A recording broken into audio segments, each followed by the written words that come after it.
All right, guys, welcome back to another Touchline video. We just got done watching Game 2 of State of Origin. New South Wales get it done, boys, in Game 2. We're in for a decider. We're in to smash Queensland in Game 3, so I can't wait for it, man. You talk about the game, actually, we smashed them, man. That first half was incredible. Second half, I think just the boys, the game was done, 34-0. It was a comfortable lead. That was first half. We didn't get them to score in the first half. And I will say, I think that's the biggest scoreline in first half for Blues. Since 1983. So before that, it was 21-0.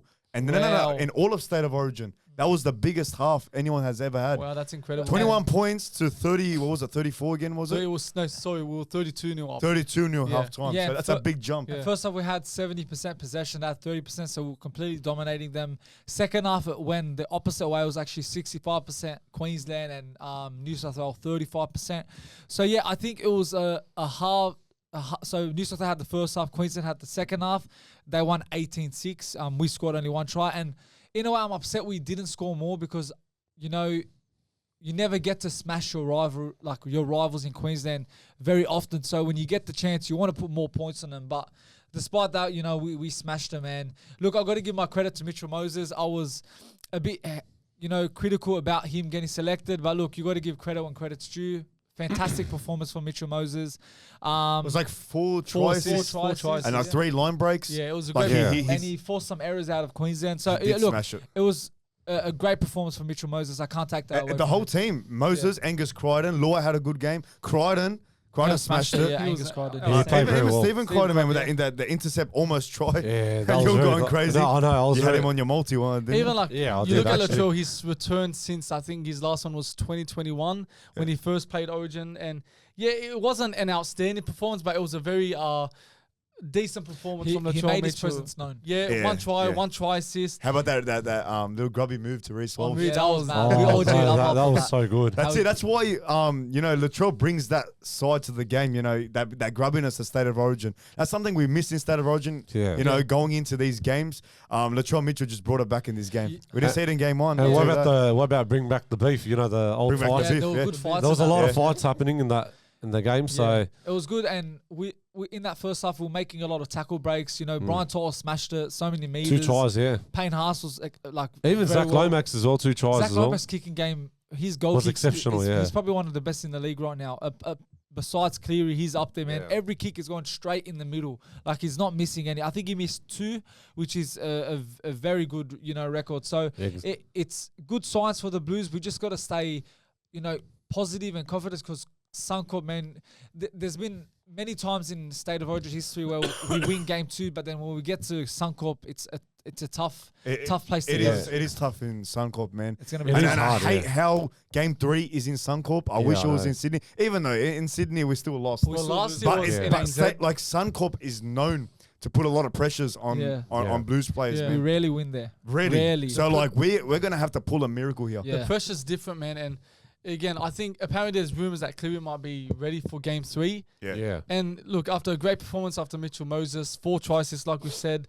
But if Cleary's there, you have to put him back in. Yeah, but would you put Moses or Cleary in game 3? If and it depends. Like, I think Cleary might make it just in time. And would you rather Moses, who's going to be fully fit, or Cleary, who's not fully fit? Would you take the best player in the game where no matter how fit he is, he might be 50%, he still performed the best? Look, for me, again, my problem with Moses is about that big game player. Today he stepped up, but can he do it at the biggest stage? Yeah. We saw in the grand final he couldn't do it. He couldn't deliver them the premiership.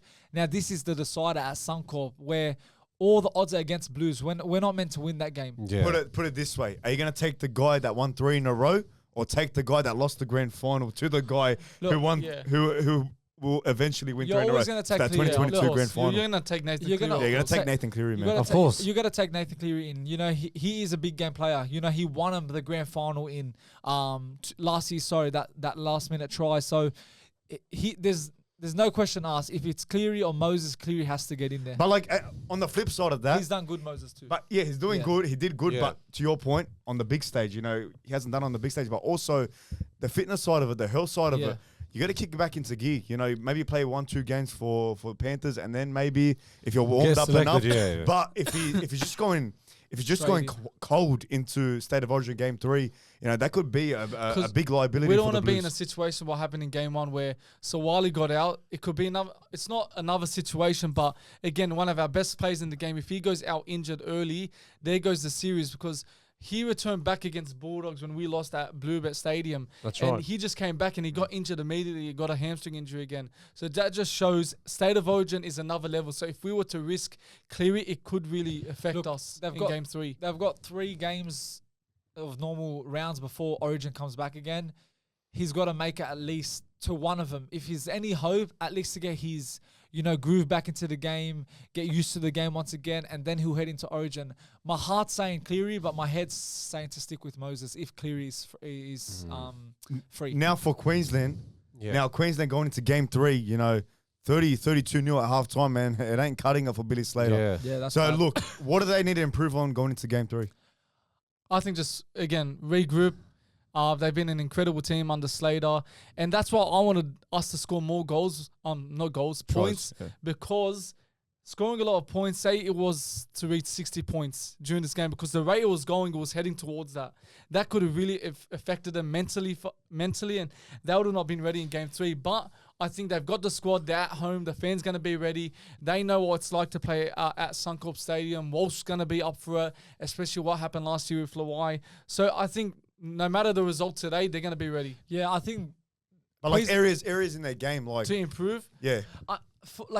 I feel, again, with Origin, if you win Game 1, it's always like 80% you're losing Game 2. And I think, I don't think Queensland have to change anything because I just feel Blues were really on their game today. Yeah. But we look at Queensland Game 1, they really put it on us. They actually but again, did, you can see it as Sawali got sent off and that changed the game momentum. This time there was no sent off. You saw the real Blues team. I think the only change that might need to be made is you get Fafita back in for them. Yeah. Because Nano was pretty decent. Jaden, Suwa, he Jaden wasn't Suwa the best. I think the last 2 Origin, the first one wasn't bad, but this one I didn't really see how good he was, especially when he's at Dragons. But Fafita is their missing piece. He can cause lots of damage for that right hand side. And I think the problem. The Blues. The problem with Queensland is that the Blues were in their faces non-stop, putting the pressure. Yeah. Mitchell Moses had a few good kicks at the start and even Luai where it was right in front of the goal line dropout. And they played on and they pushed them in goal. So those kicks is what, help New South Wales. But with Queensland, I feel they just got to be a bit more, play with a bit more passion and, be in New South Wales' faces. Because it felt like today they were a bit scared. Yeah. We absolutely I think they're playing weak. That's what it was. Yeah, it was unusual. Weakness. It was unusual seeing them not really completing their sets. Yeah. When you look at the stats, man, 91% completion rate for New South Wales, 81 for Queensland. It's usually the other way around. Even the errors, man, even missed tackles too. We beat them on basically every stat in that department. So like, if they fix their errors, their completion rate, and their missed tackles, man, because we're beating them. We had a lot of field position that game. Yeah, and if they fix that, I reckon that's their game plan to win. And I was quite worried when Queensland won their first game because I thought that they're going to come into Game 2 wanting to just finish the series and end it. But just so, again, we always say and we question the Blues players that they know it more than us. But today, we showed the Blues, New South Wales showed that we know Origin more than Queensland. That was an outstanding performance, man. And we have to have that mentality, have that same mindset in Game 3. Don't get scared. Don't play in Suncorp Stadium, have that fear. Our record's bad. Just play it as a normal game and just see what the game holds Bang on for the us. line. Exactly. And like when it comes to Suncorp Stadium, the last game, the cider, who cares what the fans are saying? Like through Queensland, It's hard, bro. It's hard. it to is block hard. out. I know. But all they got to do is stuck to the game plan. Whatever Michael Maguire's telling the players what to do, stick to the game plan so you can be focused and ready to go. Because I know the fans are going to interrupt and they're going to wreck the whole. You know what I mean? But with Queensland, because they're going to psych them up. Yeah, it's a different field level, man. Different field to play But on. stick to your game plan so you can get the right results on the field so you can win the game and win that trophy. And they got to stay, again, they got to be in their faces. I think select the same team. I feel Jake Trbojevic has to get dropped. He's not playing him at all. How many minutes did he play? He played 34 minutes. Yeah, Yeah. and that's That not good, wasn't enough. especially if you're captain. Exactly. I literally don't understand why he's getting played that many minutes because in Manly, he plays more minutes than that. Yeah. And you could see Jake Trbojevic, when he plays those big minutes, he's sweaty, he's puffed out because he puts so much effort. But so he's not playing a lot of minutes, and I understand why he's playing a forward. That's right. But again, I think he won't drop it because he's the captain. But I think he's one that they should try and replace. Yeah, but when Michael Maguire announced him as a captain for the New South Wales Blues, I was saying to myself, is he good with communication? That I didn't see that much today on the field. Captain material. Yeah, look, if you saw Isaiah Yeo, he was actually speaking with the boys. Like he was actually helping them out, guiding them together. Again, he played more minutes than he actually played more minutes than Jake Trbojevic. Yeah. So if I was Michael Maguire as the coach for Game 3, put Isaiah Yeo as the captain and let him do the talking on the field. Now, boys, Game 3, we've been talking about the decider. Do you truly think the Blues will win this? Look, I hope so. They win the game. I hope they win the series. But like I said before, they need to stick to the same game plan. That's all they need to do. I'm telling you, they have to stay focused, stay straight. You know. Early predictions. What are you saying right now? I don't know. It's tricky, bro. I know it's going to be a hard, tough game, but I'm sticking with the Blues. I'm gonna stick with Blues. If you're 1-1 heading Suncorp, I believe in the team.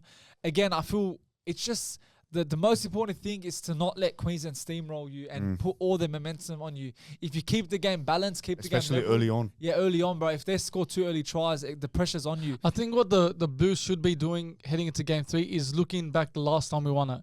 This should motivate the players, man. Like you look at Hodgkinson, Reynolds, when they won us the Origin. Just get these moments when we won that game at Suncorp in Stadium, Game 1 in what's called 2014. If the players rewatch that, that's going to motivate them. And it's going to just really put their focus more on the game than rather the fans and the atmosphere in the stadium. And bro, I'm telling you, we win this decider, we will stop a potential drought from happening again. I truly think we lose this game, Game 3, another drought's happening. I don't know. There's a gut feeling that's telling me that another dynasty, because you got Thurston behind the scenes, you got Slater behind the scenes. Cameron Smith. I think he's gone now. Smith, but you got the Queensland boys that did it. Would that be They gave it to us 8 years in a row. Would this be 3 years if they win? This will be 3 years. My God. So man, I'm scared. I'm scared. But we got to stick with our boys. We almost did it when Ben Hunt intercepted that try. You remember the winner? Yeah, I remember that. Yeah, I remember we almost got them there. So, and there's a few times where the Attica incident where he got tackled late, we almost did it there. So we have it in us. We can do it. But again, my biggest problem is, of course, the Queensland crowd and being at Suncorp. We know how tough of a stadium that is. They just got to stay focused and, be stronger than Queensland. That's, I feel, the key. We didn't have our sound man of the match today. Oh, yeah, okay, yeah. So who was the man of the... I'm going to say Brian Toto, man. He played very well, exceptional, 2 tries. Smashed it. He actually smashed it. So I'm going to say Brian Toto. Look, as much as it hurts me, I'm going to say Mitchell Moses. I've had my say about him and talk about that he got man of the match. Why I don't think he's the best player. I still stick by my word thinking he's overrated, but players are due to have a great game, and he had a brilliant game. So credit again to Moses. I'm happy he helped the Blues out and got us over the line, and he smashed it today. How about yourself, Bill? It's neck and neck between Moses and Angus Crichton. I'm going to say... I feel like Crichton just set that momentum in that game, man. I truly think he's he played exceptional. So I'm gonna say Angus I'll say Crichton too. Yeah. But anyways, up the Blues. Sucks shit, Queensland. Till we meet you in Game 3, and hopefully 20 days. I think so. 3 weeks from now. 3 weeks. Hopefully lift that trophy. I know we will. But hope you guys enjoyed the video. Hit the like button, hit subscribe, comment down below, and we'll catch you guys in the next video.